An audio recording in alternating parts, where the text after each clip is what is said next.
a dar comienzo a la segunda parte de la jornada de hoy, que no es ni más ni menos que la intervención de este señor, que se llama Juan Antonio Pavón, y que ha escrito el número 9 del libro que también tienen por ahí, que también podéis comprar, y que no se os arrugue el bolsillo.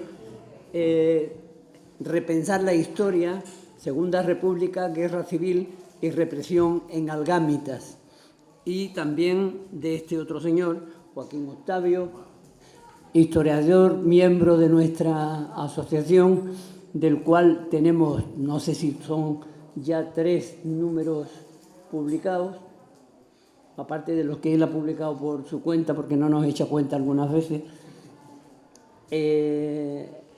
Y que, bueno, yo creo que los dos son 2 expertos, muy expertos, para hablar precisamente del tema que nos trae a colación, que es represión franquista en el medio rural de Andalucía, los casos de Algámitas y de Herrera, aunque yo creo que se van a referir mucho más a las respectivas comarcas que a los casos concretos de los 2 municipios, aunque los municipios han tenido ahí, sin ninguna duda, un protagonismo importante. Yo les dejo a quien vaya a comenzar.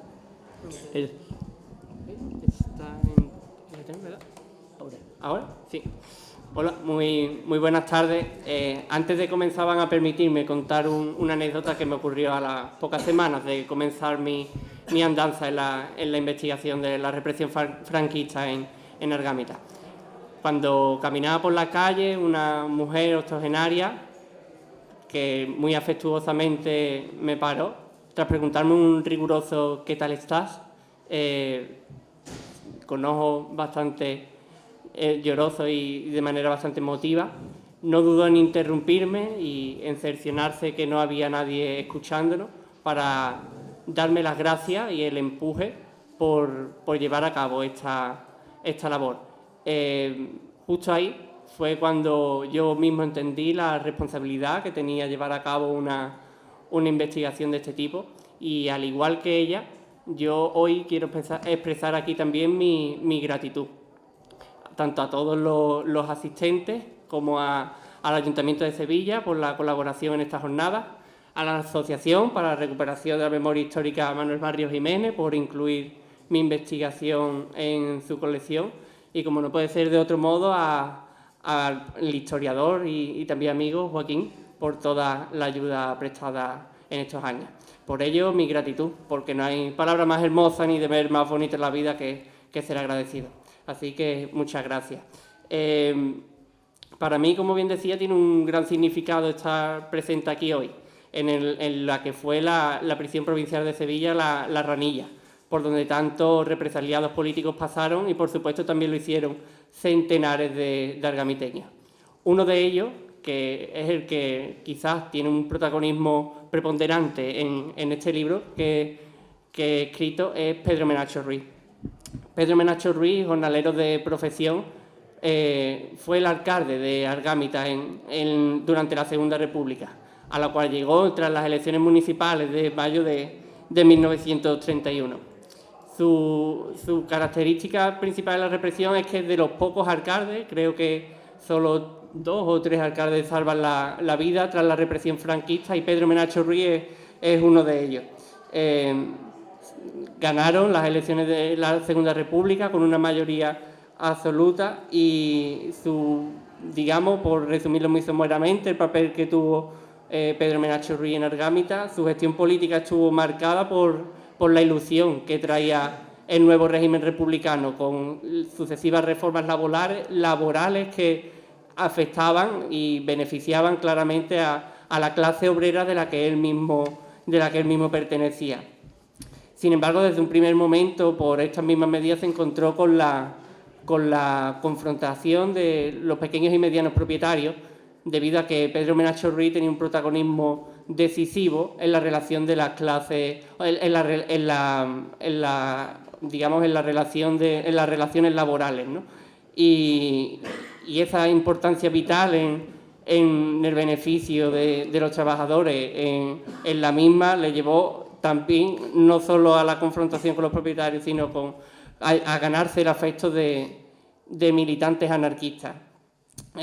Digamos que la Sanjurjada, los problemas económicos que atravesaba el ayuntamiento, la falta de trabajo en un pueblo carente de industria y que dependía de los pequeños jornales que otorgaba el campo, hacía que durante los meses en los que no había faena existiera un paro endémico que llevaba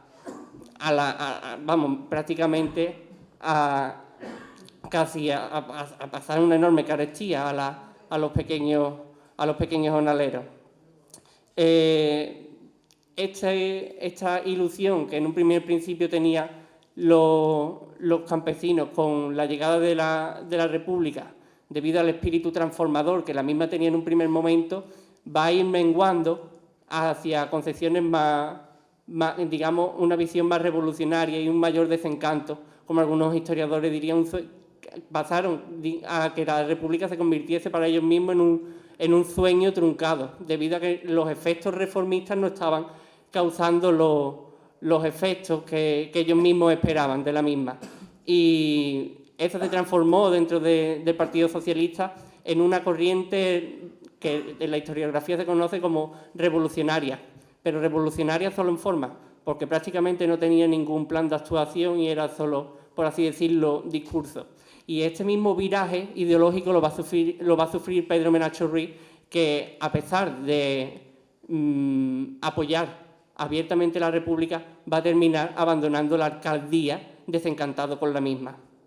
Las elecciones generales de noviembre de 1933 dieron la victoria al Partido Republicano Radical, que él mismo no tenía los apoyos necesarios para formar gobierno, pero gracias a la Confederación Española de Derecha Autónoma, liderada por José María Gil Robles, un político abiertamente, como dice la historiografía, accidentalista, no había prometido ni tan siquiera fidelidad a la República, abiertamente decía que había que tratar de acabar con ella, consigue llegar al gobierno gracias a su apoyo. Esto tiene también un reflejo en la política municipal, porque en Argámita, al igual que ocurrió en el resto de municipios de la provincia, se van a destituir las corporaciones resultantes de las elecciones, es decir, los ayuntamientos elegidos democráticamente, y van a designar unas comisiones gestoras nombradas a dedo por el gobernador civil. Es decir, un atentado desde la misma República contra la propia democracia republicana. El nuevo ayuntamiento llevaría de esta manera hacia cabo su contrarreforma, porque obviamente con los partidos de derecha en el gobierno de la República, el mismo ayuntamiento estaba conformado por vecinos pertenecientes a la pequeña oligarquía local de siempre, que no dudaron en tratar de inaplicar la legislación del bienio reformista, claramente beneficiaria para los pequeños jornaleros y trabajadores sin tierra. Y esta misma disyuntiva fue la que se terminaría viendo y terminaría calando en las elecciones de febrero del 36. Esta polarización acerca de qué concepción debía de tomar la República. Si una concepción perteneciente al primer bienio, el bienio reformista, modernista y, valga la redundancia, reformista en su forma, o anterior, que es la perteneciente al bienio conservador, claramente, conservadora y con la intención de volver a las relaciones laborales anteriores que eran las que existían en la etapa monárquica. Esto es lo que fueron las dos candidaturas del Frente Popular y el Frente Nacional Contrarrevolucionario. Es decir, los dos bloques a los que se conformaban las listas de candidatos a las elecciones de 1936, y que en Argámita fueron las elecciones donde mayor número de votantes asistieron a las urnas.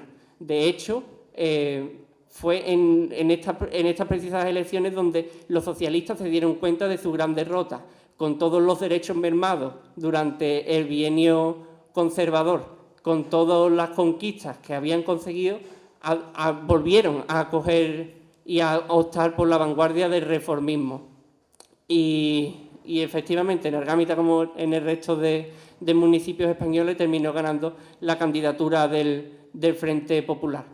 Pero, de nuevo, no se convocarían elecciones, ni tampoco elegirían los concejales pertenecientes a la primera corporación destituida, sino que el gobernador civil designaría nuevamente una corporación con miembros afines a su ideología. En Argámita, de los 9 concejales que se eligen del Frente Popular, existen 3 formaciones políticas pertenecientes, y creo necesario, debido a la asistencia a este acto de algunos familiares, mencionar sus nombres.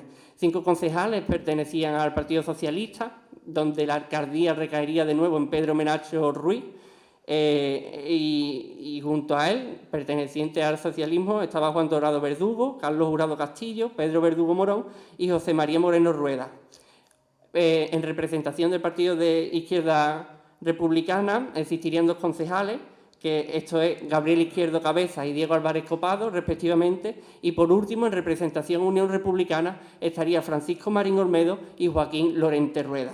Los menciono no tan solo por la presencia en este acto de sus familiares, como dije anteriormente, sino porque todos ellos sufrirían la represión política y física que recaería posteriormente tras la ocupación del pueblo el 11 de septiembre de 1936. Porque si algo ha tratado de demostrar este libro es que el golpe de Estado y la posterior guerra civil no es un enfrentamiento fracticida entre hermanos, algo así como el cuadro de Goya, que entre españoles hubiera un destino predeterminado a pelearse entre hermanos. No, la guerra civil es una guerra que tiene muchas variables y es un compendio de muchos factores donde la lucha de clases juega un papel, en Argámita también lo hace desde luego, fundamental. Y se crea en ella o no. Y la violencia la abre el golpe de Estado. Eso que quede prácticamente claro. Es evidente que durante la Segunda República, debido a los numerosos problemas que existían y la mayoría también pertenecientes a la anterior etapa monárquica, a las que la República tuvo que hacer frente, se originaron muchos conflictos, pero la sociedad avanza gracias a él. El problema del golpe de Estado es que impuso la violencia donde antes solo existía la política. Y, por supuesto, el golpe de Estado no era algo inesperado que viniese por el asesinato de Calvo Sotelo. Ya venía fraguándose durante mucho tiempo atrás. De hecho, en el advenimiento de la República hubo un intento de golpe de Estado. Aquí mismo, en Sevilla, triunfó la Sanjurjada en 1932. Habría otra intentona más tras conocerse la victoria del Frente Popular. Y, por último, el del 17 de julio en Melilla y el 18 de julio en la península, que nuevamente fracasa. Y fracasa porque, de haber triunfado, no se hubiese originado una guerra civil. Aunque es preciso matizar que en Argámita no existió guerra civil. Sé que es muy atrevido por afirmarlo, pero esta afirmación debería de haber llegado mucho antes. Y para hacerlo no utilicen nada más que fuentes objetivas y de parte, la de los mismos sublevados. De hecho, quiero hacer referencia a algunas. Tras el golpe de Estado, el Queipo de Llano mandó a Luis Bollín a hacer un folleto propagandístico donde se hablase de la represión por los rojos, que llevaría por título Los crímenes marxistas en Andalucía. Este folleto se editó en 1937 y en lo concerniente a Argámita solo se hablaba del asesinato de un guardia civil. Posteriormente, también la causa general, ya en 1940, terminada la guerra civil, se afirmaría que no solo había en Argamita no solo había sido fusilado un guardia civil, sino que eran dos. No cuadra, ni cuadra digamos, la argumentación de uno ni la otra, porque documentación perteneciente a la misma dictadura habla de que no fue así, y a continuación haré referencia. Estos guardias civiles eran Antonio Correa Rueda y Juan Arrones Camacho, pero lo repito y quiero incidir en ello, en Argamita no existió guerra civil, y ahora trataré de exponer el porqué. La noticia del golpe de Estado llegó al pueblo con el conocimiento de las pocas radios que existían en el municipio, y rápidamente los jornaleros fueron a los campos reclamando la huelga general. La defensa del pueblo la realizaron prácticamente voluntarios, militantes pertenecientes a partidos de izquierda, y rápidamente procedieron a la detención de 10 vecinos. Que dicho sea de paso, estos 10 vecinos habían conformado la corporación designada a dedo por el gobernador civil durante el Bienio Negro. Sin embargo, tras sus propias declaraciones, ya durante la propia dictadura, ellos mismos afirman que fueron puestos en libertad a las pocas horas y no sufrieron maltrato de ningún tipo. Quiero matizar este detalle, porque desde luego lo que vendría mucho después no tendría parangón alguno. La situación de urgencia que se había originado tras el golpe imposibilitaba a su vez que se convocasen sesiones plenarias. Sin embargo, ello no significa que hubiese en el pueblo un vacío de poder. El alcalde, que seguía siendo alcalde, Pedro Menacho Ruiz, según la ley de orden público de la época, era la máxima autoridad y el garante del orden público en el municipio. Sin embargo, no podía actuar arbitrariamente y se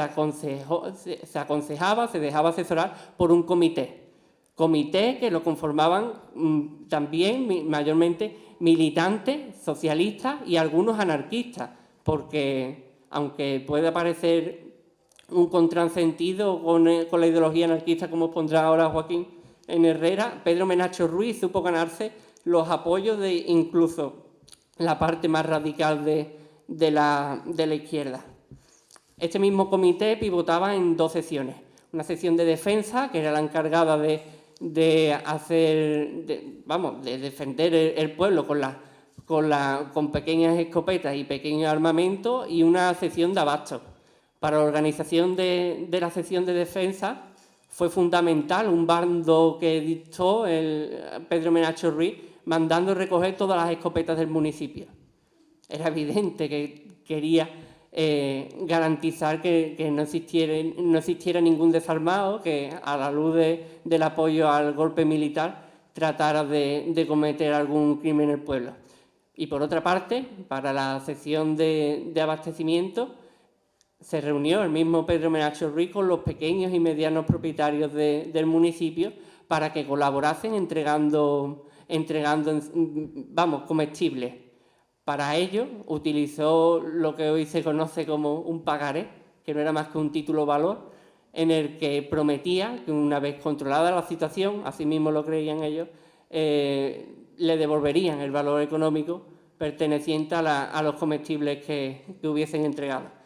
Y así transcurrió prácticamente el primer mes tras el golpe, hasta el 11 de agosto de 1936, que en Argamita tiene lugar el inevitable ataque al cuartel de la Guardia Civil. Digo inevitable porque no dejaron más tutías. En este mismo cuartel se encontraban acuartelados los guardias civiles pertenecientes a la comandancia de puestos de Villanueva de San Juan y Pruna desde el 19 de julio, y precisamente de su alimentación también se encargaron propietarios del municipio, y fue visitado ellos incluso por el mismo Pedro Menacho Ruiz. Sin embargo, la ocupación de localidades próximas hacía ya inviable que permaneciesen en esta situación, y se les dio la opción o bien de poner las armas, que las tenían, y adherirse a la República, o incluso marcharse evitando responsabilidad alguna, pero para nada. En su ideario, afín al golpe militar, decidieron que iban a poner toda su fuerza por no rendirse. Sin embargo, la techumbre del cuartel cayó por un ataque colaborado por una columna de ronda y hizo inviables sus pretensiones. Optaron por huir y lo hicieron todos los guardias civiles, menos uno, que quiero que su nombre no permanezca y se conozca porque se mantuvo a fin y leal a la República, que era Juan Antonio Rodríguez Gamboa. Posteriormente, durante la dictadura, fue expulsado de la Guardia Civil. Decía que los guardias civiles no depusieron de las armas y terminaron huyendo. Sin embargo, su familia y su hijo se quedaron en la misma casa de Pedro Menacho Ruiz, alimentados y cuidados también por otros militantes socialistas. En esta huida es cuando Antonio Correa Rueda, en el conocido Puerto de las Viñas, es cuando pierde la vida. La situación sobre cómo se produjo su asesinato o fallecimiento es compleja, porque las declaraciones y los testimonios de los mismos presentes son dispares. Unos afirman de que fue fusilado por militantes de Villanueva de San Juan y, sin embargo, otras declaraciones apuntan de que el mismo guardia civil, al verse acorralado por vecinos villanoveños, no dudó en sacar el mosquetón y suicidarse. Esas son las dos afirmaciones. Sin embargo, la dictadura no trataría de acusar de la muerte de este guardia civil a centenares de argamiteños, que ninguno participó en su detención. El otro guardia civil, Juan Arrones Camacho, fue detenido por militantes de izquierda del municipio y trasladado al depósito municipal de Argámita.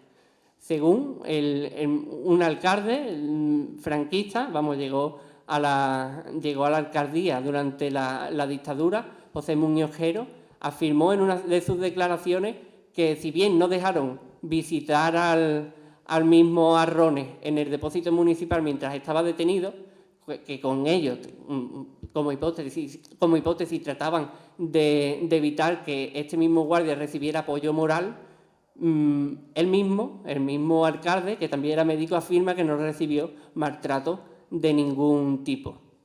Sin embargo, el 12 de agosto de 1986, Argámita sufre su primera víctima, originada por un bombardeo.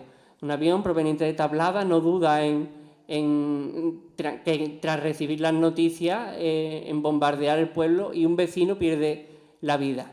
Su nombre era Juan Solano Cueva. Y lo anecdótico, para adentrarnos un poco más en la situación que se está atravesando el pueblo, es que el bombardeo afectó también a un mulo y hubo vecinos que terminaron comiéndose el animal. Porque si bien el comité trataba de garantizar el abastecimiento, no había la suficiente comida para garantizar la subsistencia. Lo repito, 12 de agosto fallece por bombardeo Juan Solano Cueva. Y en esta misma fecha, Juan Arrones, que permanecía en el depósito municipal, es trasladado al municipio vecino de Pruna, porque este mismo guardia pertenecía a su comandancia de puesto, que como dije anteriormente se encontraba acuartelado en Argámita. Lo digo porque la misma documentación que se llevó a cabo durante la dictadura y la propaganda franquista de que en Argámita se fusilaron a 2 guardias civiles, esto lo pone nuevamente en entredicho, porque incluso en el registro civil, la misma defunción del propio Juan Arrones, aparece que fallece en Pruna un 18 de julio de 1936. O sea, un 18 de agosto de 1936. Por tanto, ¿por qué esta acusación? De hecho, es evidente el por qué. Y quiero anticiparme a ello. Había que justificar de algún tipo la gran matanza que vendría posteriormente. Por la proximidad de la columna de Mora Figueroa, que había ocupado Pruna, se decide ocupar Argámita el 22 de agosto de 1936. Este hecho, digamos que es la primera convulsión que sufre el municipio, puesto que hasta el momento era leal a la República.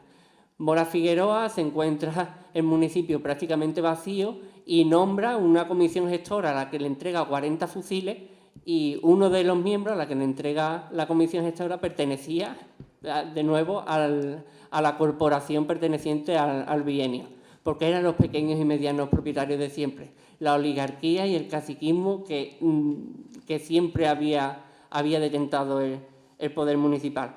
Sin embargo, la ocupación golpista de Argámita duraría poco tiempo, porque prácticamente el 25 de agosto de 1936 Argámita volvería a ser republicana. Una columna de milicianos volvería a recuperar el poder municipal y lo haría sin resistencia alguna, puesto que los pequeños y medianos propietarios a quienes se les había entregado los fusiles habían huido a los cortijos. Vamos, los mismos militantes de izquierda sabían dónde estaban y dónde se encontraban, y en sus propias declaraciones ya emitidas durante el franquismo, ellos mismos afirmaron que les permitieron huir.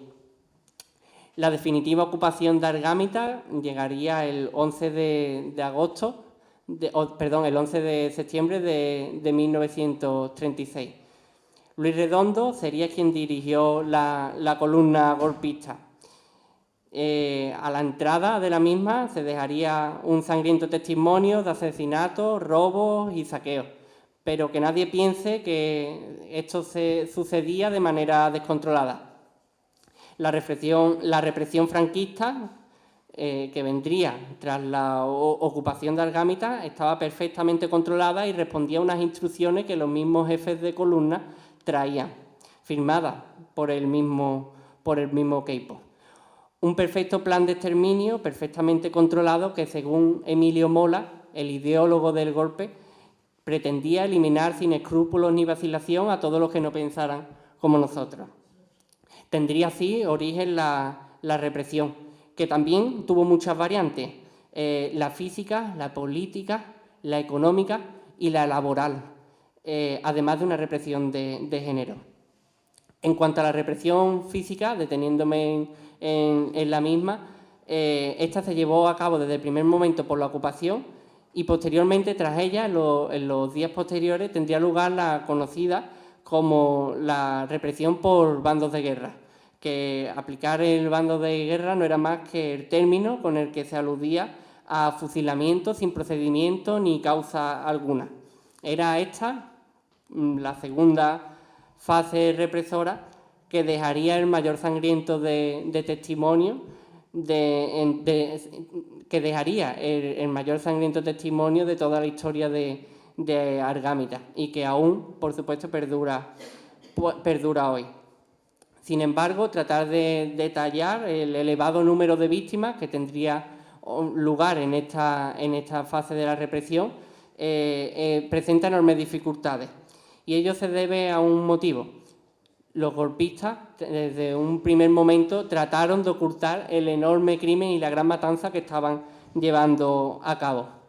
Asimismo, existe una carencia documental enorme.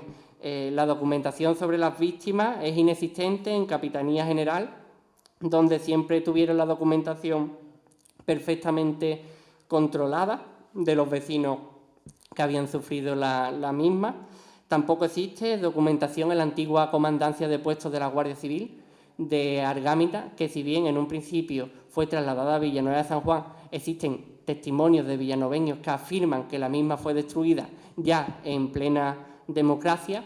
Tampoco, como dije anteriormente, existen las inscripciones de todas las víctimas en el registro civil. Ahondando aún más, no existen los libros de cementerio en el archivo municipal.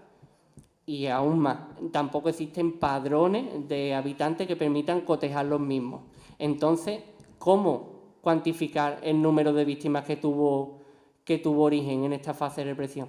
Pues, de nuevo, partimos de documentación de los mismos sublevados, que es documentación directa y de parte, digamos que es nada imparcial. Y la misma cifra según un informe de la Delegación de Orden Público en 1938, que en Argámita habían existido 148 víctimas. Repito, 148 víctimas en un municipio donde ningún asesinato se produjo por los rojos. Porque permítame decirlo, no se puede contar la historia desde Madrid. En Argámita, como dije, no existieron checas. Esa visión madrileña de la historia es inexistente en los pueblos de la provincia de Sevilla y más concretamente en el de Argámita, que es el mío objeto de estudio. Esta fue la realidad, una orgía de sangre perfectamente organizada por las comandancias militares, que en Argámita recaían en Rogelio Rueda Gómez y Manuel Torres Aguilar, quienes como comandantes militares, tras la ocupación de Argámita el 11 de septiembre de 1936, eran la máxima autoridad del municipio y eran quienes autorizaban todos los fusilamientos que se llevaban a cabo. Ningún fusilamiento se llevó a cabo en Argámita sin la autorización de este golpe, sin la autorización del comandante militar. Repito, ningún fusilamiento.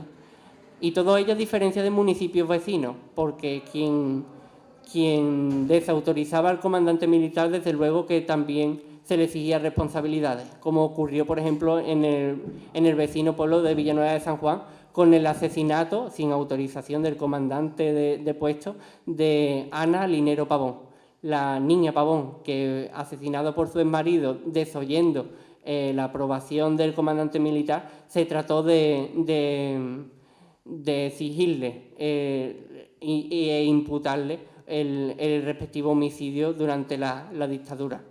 En Argámita esto no existió. Las mismas autoridades militares, asesoradas por la cuadrilla de falangistas de turno,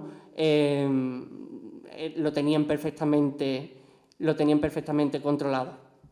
Pero estas operaciones de limpieza, que eran como ellos mismos llamaban a los asesinatos al amparo por bando de guerra, en un primer momento recaería prácticamente sobre los familiares, puesto que los destacados militantes habían huido hacia Málaga tras recibir las noticias de que pueblos vecinos habían sido ocupados. Digamos que si en un primer momento estos asesinatos producidos al amparo de los bandos de guerra los recibieron solo los familiares, no quiere decir en absoluto que no existieran destacados dirigentes que permaneciesen en el municipio, pero mayoritariamente esto es lo que demuestran los testimonios. El número de asesinatos se vería reducido en noviembre de 1936, que fue cuando digamos, las necesidades agrícolas y de trabajo hacían necesario que se dejara de fusilar gente en el pueblo, porque como hay algún testimonio que apunta, y lo reflejo en el libro, vamos a dejar de matar a izquierdistas, vamos a dejar de matar a rojos, que no vamos a tener gente que trabaje para nosotros. Desde luego que más de uno, en fin, llevaba sus intereses, ¿no? De septiembre a noviembre, punto álgido de los bandos de guerra, que de nuevo alcanzaría un pico en febrero de 1937, cuando, tras la caída de Málaga, muchos argamiteños retornarían nuevamente al pueblo y desde luego lo estaban esperando la misma derecha de siempre. Aquí, en febrero de 1937, el sangriento mes de febrero, tendría nuevamente lugar el punto álgido de estos fusilamientos al amparo de los bandos de guerra. Así ocurrió, por ejemplo, con Juan Cárdenas Urbano, con Juan Verdugo Tirado, con Diego Berlanga Doblas, con Manuel Meza Gómez, Manuel Cabello Gómez, Juan José Román García, Joaquín Lorente Rueda y Cristóbal Romero Domínguez. 8 argamiteños que fueron detenidos a su regreso y trasladados a Martín de la Jara, fusilados el 13 de febrero de 1937. Lo cito porque son la primera y única exhumación que se ha llevado a cabo en una fosa común donde se encontraran argamiteños víctimas. También otras familias del pueblo sufrirían la terrorífica represión en días posteriores, como el 14 de febrero de 1937, con 11 miembros pertenecientes a la familia Verdugo. A finales de febrero de 1937, debido al desprestigio institucional e internacional que estaban sufriendo los golpistas, se decide poner fin a estos fusilamientos arbitrarios sin formación de causa alguna, y tiene lugar aquí otra fase represora, que es la de los procedimientos sumarísimos, que a diferencia de la etapa anterior, esta sí que está perfectamente documentada y todos los expedientes se encuentran localizados en el archivo del Tribunal Militar Territorial II de Sevilla. Se trata de una fuente documental imprescindible que, con los testimonios de los mismos protagonistas, permiten tener y ahondar en el conocimiento de los hechos. Eso sí, también se trata de una fuente totalmente plagada de mentiras, porque si bien estos mismos procedimientos solo se trataba de acusar por acusar, no trataban de conseguir nada más que dar un amparo de legalidad, que por supuesto no tenían, para terminar llevando a prisión a los militantes o a su fusilamiento. Sin embargo, el punto álgido de estos procedimientos sumarísimos no tiene lugar en febrero de 1937, puesto que ya la represión por bandos de guerra en Argámita había prácticamente vaciado el pueblo de militantes de izquierda. Sería con el fin de la guerra civil cuando esta fase represora alcanzaría su mayor punto, porque si bien el fin de la guerra no trajo la paz, trajo la victoria, que desde luego era algo muy distinto. Si a ojos del comandante militar, tras expedirle una ficha clasificatoria, veía posibilidad de procesar a algún destacado militante izquierdista, solo bastaba con la denuncia del jefe de Falange, mayormente de Argámita, que en la mayoría de casos era José Muñoz Quero, para incoar el procedimiento. Un procedimiento basado en un principio inquisitivo y que desde luego los procesados no tenían ninguna garantía. Era lo que el cuñadísimo Serrano Suñé llamaba la justicia al revés, donde los mismos que se alzaban contra la República juzgaban y acusaban por rebelión militar a quienes se habían mantenido leales a la Constitución republicana. Solo en Argámita, tras el fin de la Guerra Civil, en 1939 se incoan 42 procedimientos, 42 procedimientos, de un total de 149, que es el que he encontrado hasta 1946 en la investigación de mi libro. Y para finalizar, uno de estos procedimientos se incoa contra Pedro Menacho Ruiz, porque el alcalde socialista que defendió el proyecto autonomista andaluz en 1931 y el pionero durante su gestión política en Argámita para becar a los pequeños y menores argamiteños a que asistiesen a la escuela, también sufriría la represión al amparo de los bandos, al amparo de los procedimientos sumarísimos. Pedro había huido a Málaga en 1937 y terminaría alistándose en el ejército republicano, participando en diversos frentes de guerra por todo el país, hasta que al final de la guerra se encuentra en Isnayoz, donde se le instruyó allí directamente el mismo Consejo de Guerra, sin esperar a su regreso a Argámita.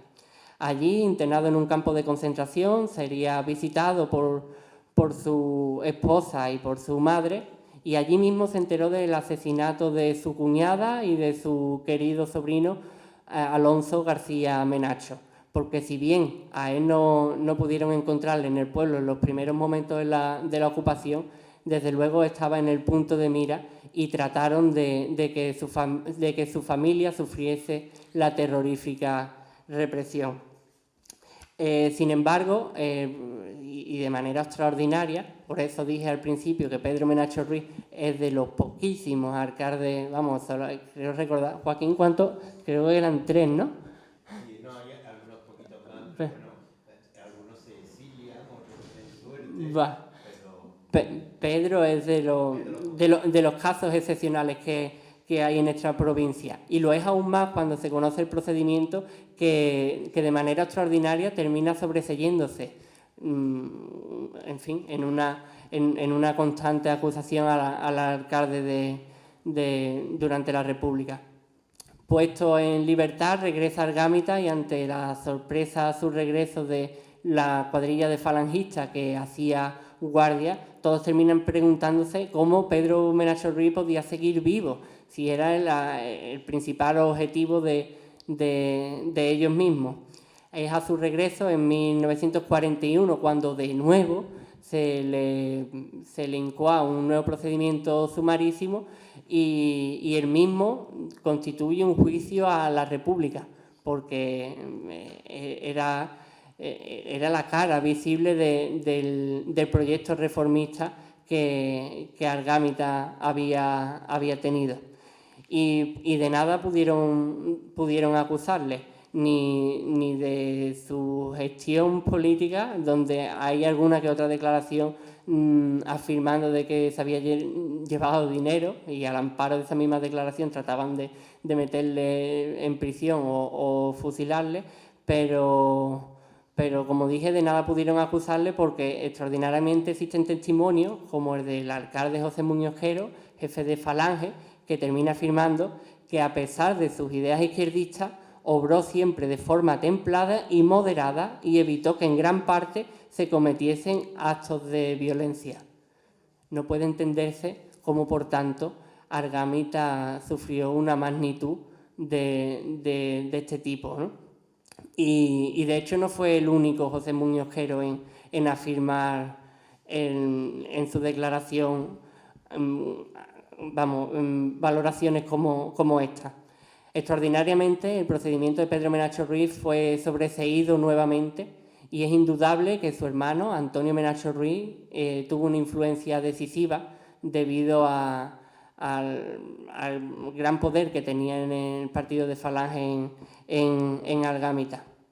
Sin embargo, se le aconsejó a su hermano Pedro que terminase marchándose de Argámita, porque allí mismo, entre las acusaciones de los mismos vecinos que querían que terminase siendo fusilado, su vida corría peligro. Pedro Menacho Ruiz marchó hacia Sevilla y con todas sus propiedades confiscadas, prácticamente sin nada, terminó residiendo muy cerca de aquí, en Ciudad Jardín, y ganándose la vida como buenamente podía vendiendo chucherías. Jamás volvió al pueblo, ni el mismo pueblo quiso tener relación alguna de este tipo, injustamente.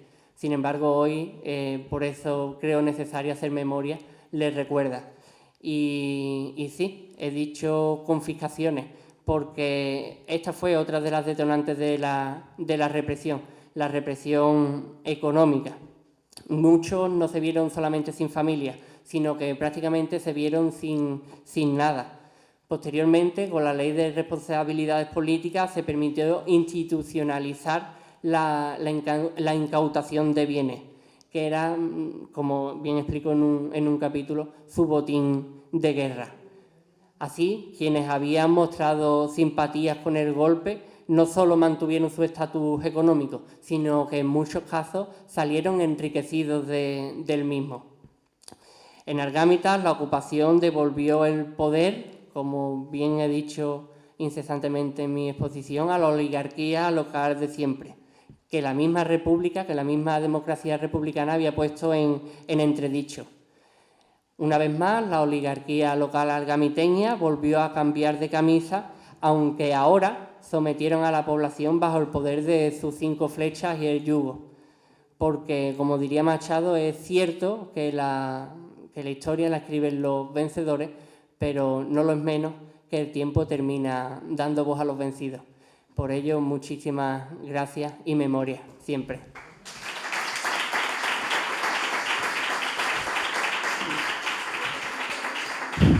Juan Antonio, un momentito. Juan Antonio, hay un caso peor que el alcalde de Algamita, el alcalde de Aguadulce. El alcalde de Aguadulce tiroteó 3 días a la Guardia Civil, 3 días que fueron, y cuando conquista Aguadulce, es comisario político, lo juzga y le echaron 12 años nada más. Vaya, por lo que había pasado. En 1986, con 86 años, era sastre, tenía una letra maravillosa, hacía pasquines para que votáramos no a la OTAN. Yo tengo dos. Y es un caso, pues mira, una vez la Guardia Civil de Osuna, otra vez la Guardia Civil de Estepa y otra vez los dos de noche, y había puesto en Aguadulce, pues yo me podía imaginar un pueblo chico en 1936, cuando llegan por la noche, se enciende una luminaria y tirotean otra vez a los guardias civiles. 3 veces. Y no le pasó nada. A su hermano lo fusilan. También dependía en la época que te cogían y dependía el juicio. No es lo mismo que sea en el 37 que en el 40. No, yo simplemente quería decir que me impacta que gente como Juan Antonio, que no sé si tiene cumplido los 25 años. Los tiene, pero no los tenías cuando hiciste el libro. No, desde luego que no. Bien, hable en estos términos de la memoria porque no es frecuente.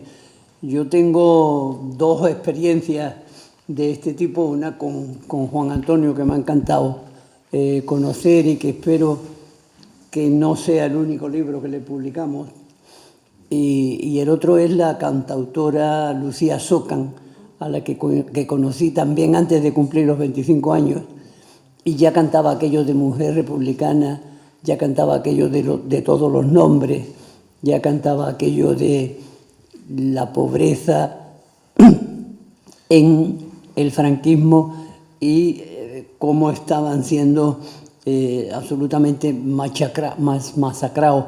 Incluso la historia de las 13 rosas de su pueblo, en las que ella tiene un familiar muy, muy directo, una tía abuela.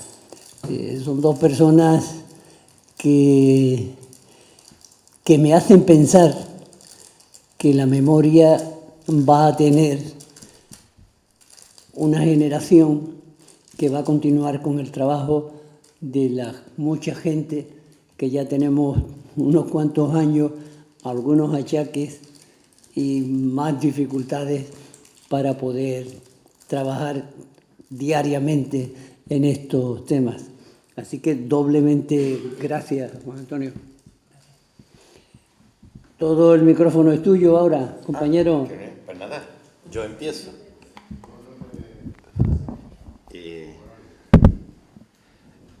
Buenas noches. Gracias por la invitación para actuar aquí y muchísimas gracias a vosotros por venir a escucharme. Yo quería intervenir después para, pues, por lo menos completar algunas cosas que Juan Antonio ha dicho y un poquito, algunas un poquito dudando cuando llevaba toda la razón.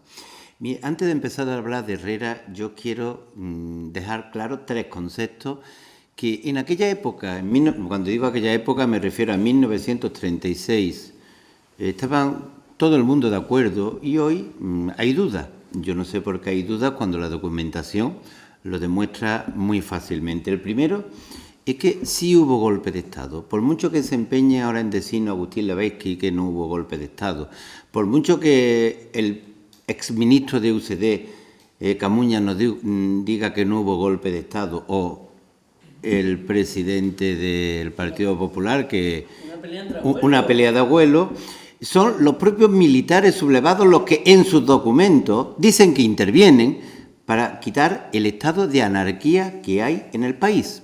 Son sus palabras. De hecho, nada más que ver el bando que da Queipo de Llano, que no lo hizo Queipo de Llano, que lo hace Cuesta Monereo, pone que van a intervenir, que van a ocuparse del poder y ya se lo devolverán a los civiles. Se lo dicen ellos, no lo estoy diciendo yo.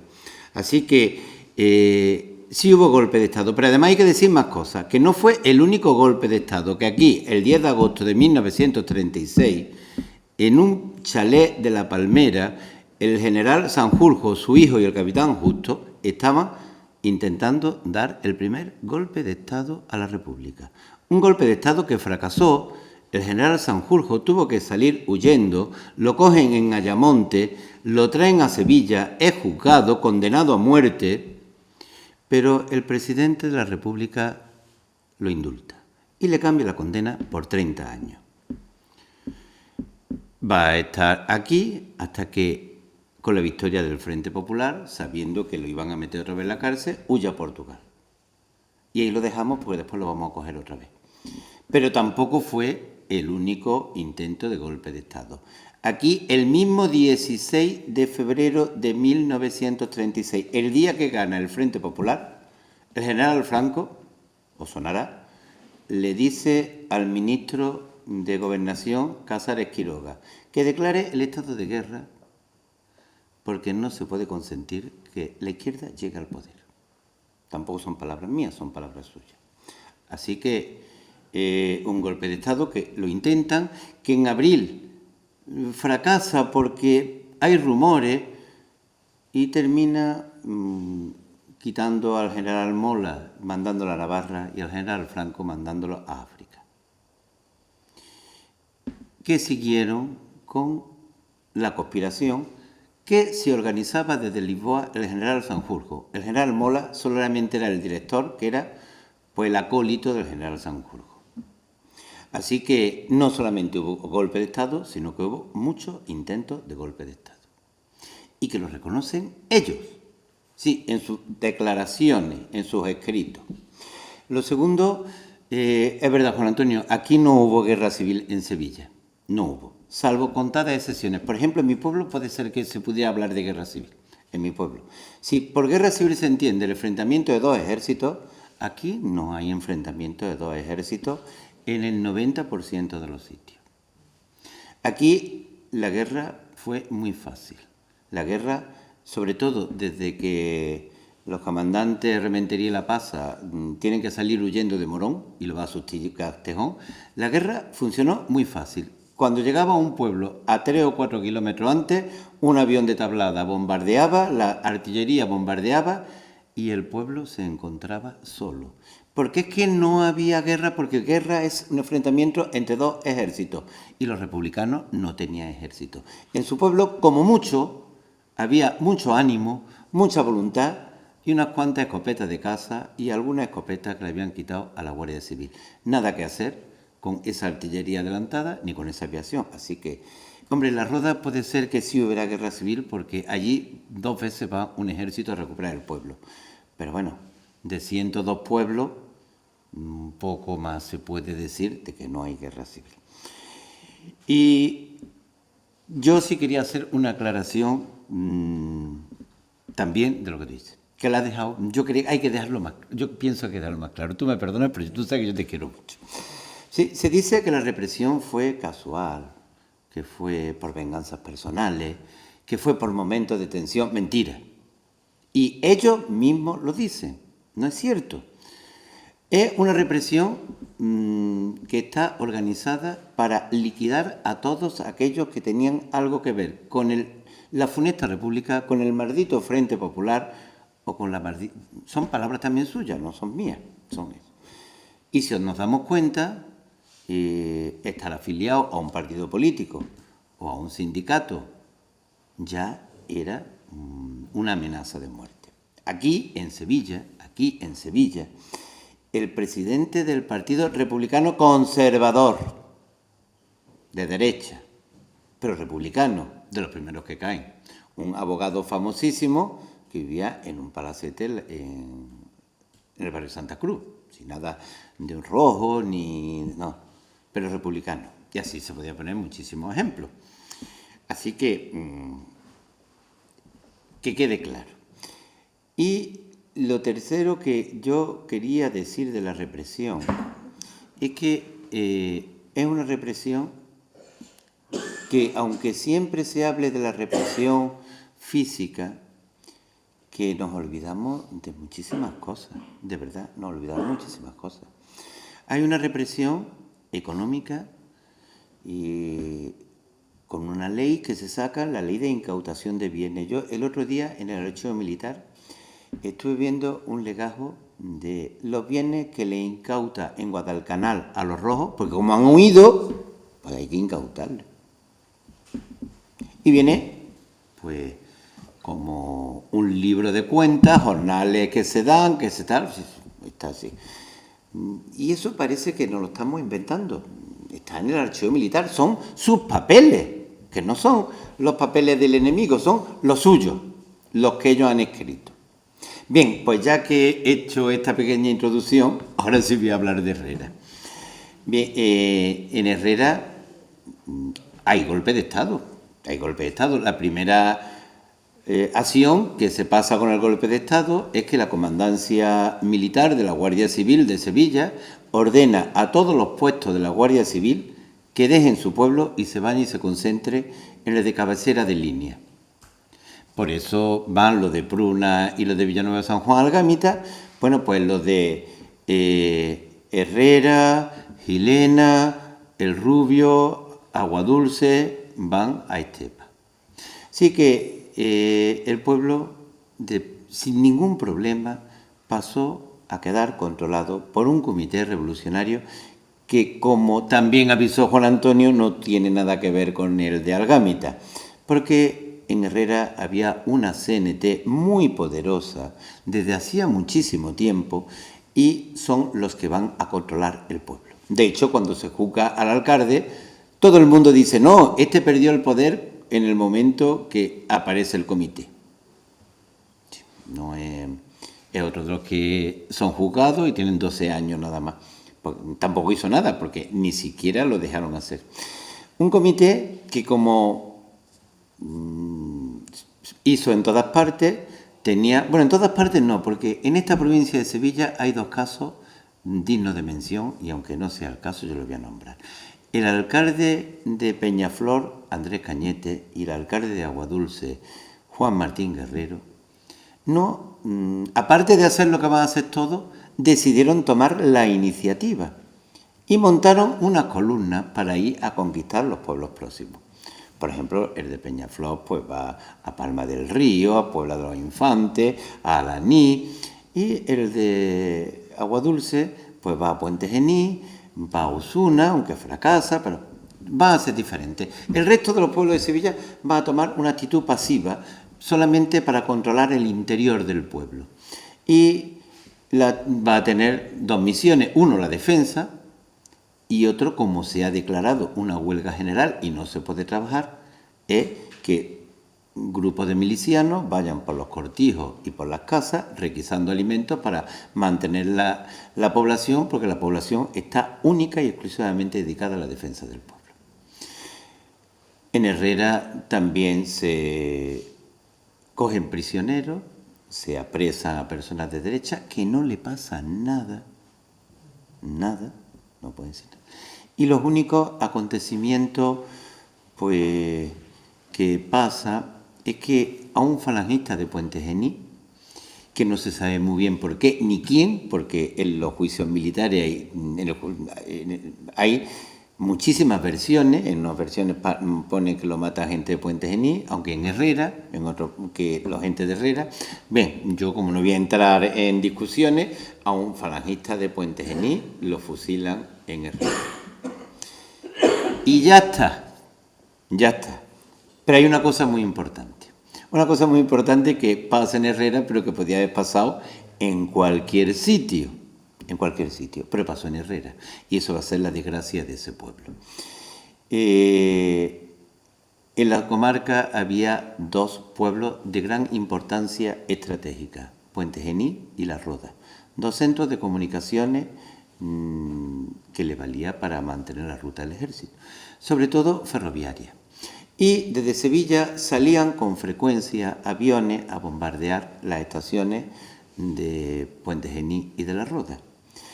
Hombre, tenemos que imaginarlo que los aviones tampoco eran aviones de aquella época, que volaban bajo y en muchas ocasiones tirando las bombas con la mano. No creerse. Tan bajo que le pegaron un tiro al avión, el avión se queda inhabilitado, sale huyendo como puede de Puente Genil y cae en Herrera. Bueno, ni siquiera llega a caer en Herrera, cae en término municipal de Herrera. Para los que no sois de Herrera, en Herrera pasa el río Genil. El río Genil siempre ha llevado mucha agua, ahora no, pero no por la sequía, sino por las presas que han hecho, sobre todo las Dinajas. Pero si ha habido una primavera húmeda y lluviosa en el siglo XX, fue la primavera de 1936. Basta con leer cualquier periódico que está todo inundado. Sí, pues el río iba con muchísima agua y los habitantes de Herrera cruzaban en una barca que además yo no sé por qué, pero el barquero era del Saucejo. Cuando ven caer el avión, todo el pueblo que puede se va para el Cortijo del Rincón, al otro lado del río Genil, le quitan la barca al barquero y empiezan a tirotear a los dos aviadores que iban. Bueno, los dos aviadores que había, aquí también hay mucho misterio. Uno se llamaba Jacinto Vado Vasallo, que yo estoy convencido que cuando llegó al Cortijo del Rincón estaba muerto, porque no aparece en nada, ni hace nada. Y otro, un Medina Lafuente. Oye, eso ya era muy grave. Ser de la alta aristocracia sevillana no podía quedar sin escándalo. Así que cuando el 31 de julio, Herrera es tomada, va a haber una masacre. Una masacre porque se encuentra al aviador que le habían tirado al río Genil, está flotando y en Herrera se cuenta una historia que yo nunca me creí, ni la voy a contar. Bueno, sí la voy a contar ahora, la voy a contar. Que eso fue el 21 de julio, porque el 22 o el 23 de julio se presentó una hermana de Medina vestida de anarquista, que yo no sé lo que es vestida de anarquista, yo nunca me he enterado, y empezó a darle la enhorabuena a los que habían matado. Y que todo el mundo fue, yo he estado.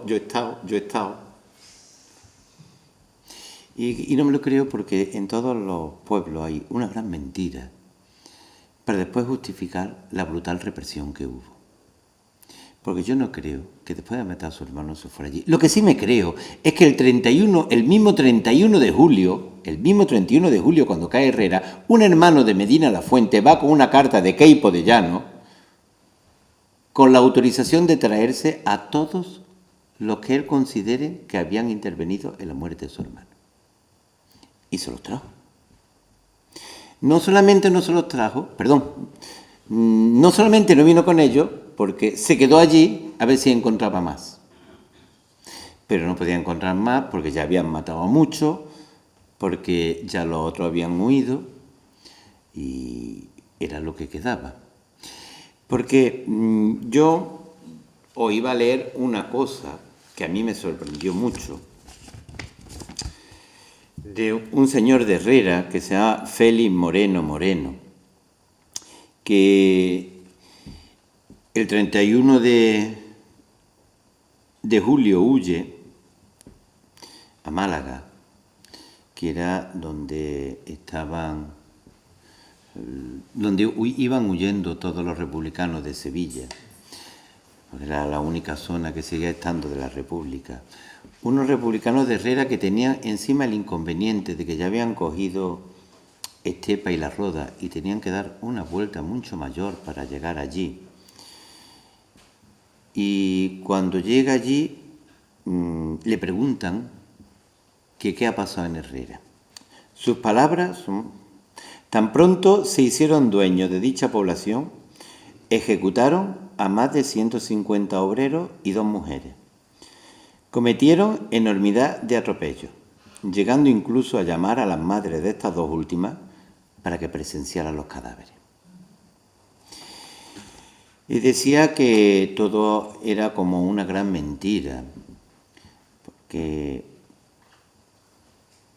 en Herrera, lo vuelvo a insistir, a un falangista de Puente Genil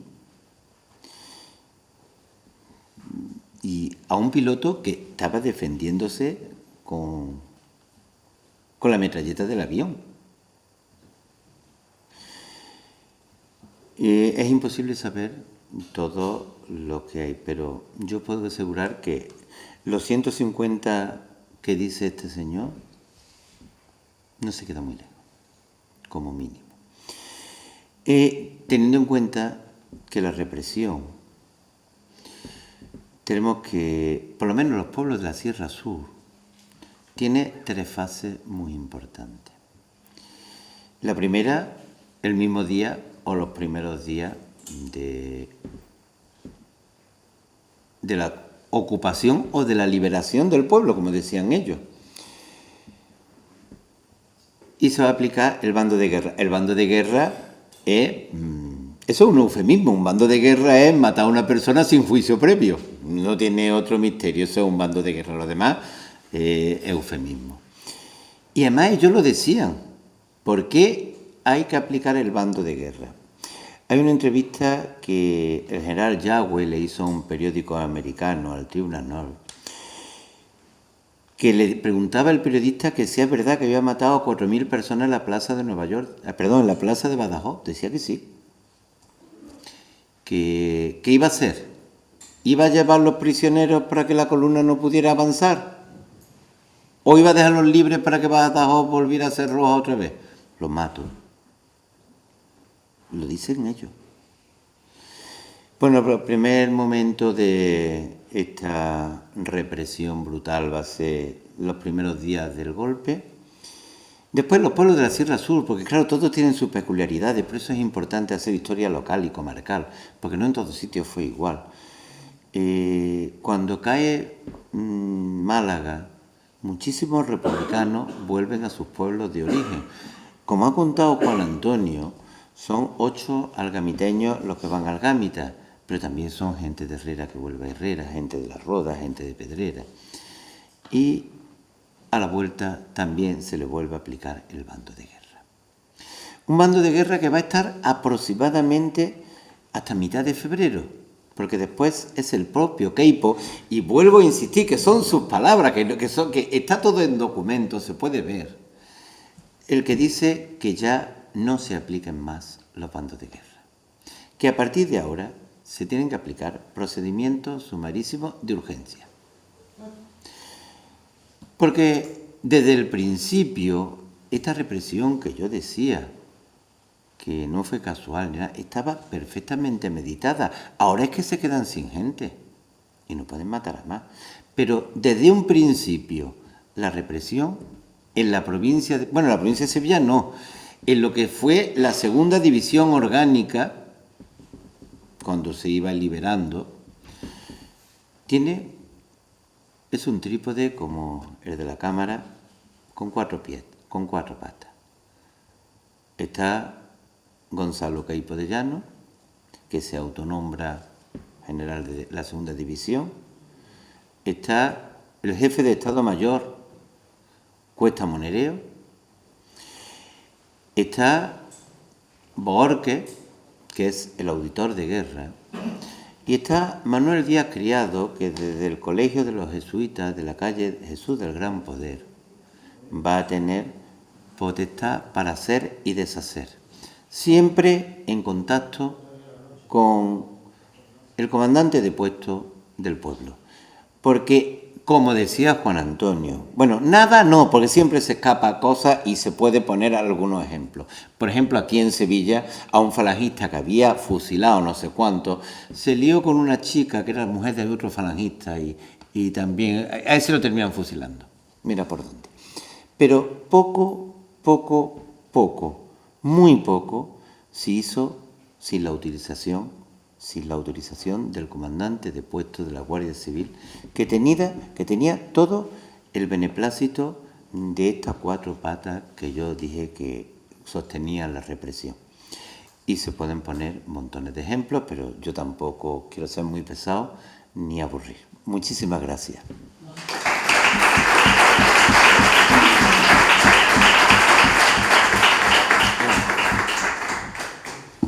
¿Alguien quiere intervenir, hacer alguna pregunta, alguna Fácil. opinión? Sí, muy fácil. Sí, la fácil porque ya a la hora que es, Joaquín Octavio no... Venga, Lola. Me ha impresionado, pero sobre todo porque en tu trabajo se ve una rigurosidad y de trabajo metodológico, de verdad, muy importante. Yo te doy la enhorabuena. Es cierto. Gracias. Muchas gracias. Muy bien, tu trabajo muy bien. Gracias. No tengo... Bueno, pues entonces Sí, a mí porque nos echan. no me resta más que Nos echan. agradeceros de nuevo vuestra presencia esta tarde aquí, que hayáis preferido compartir este tiempo con nosotros y con vosotras, y que vengáis las próximas veces, que seguro que os vamos a convocar. Gracias.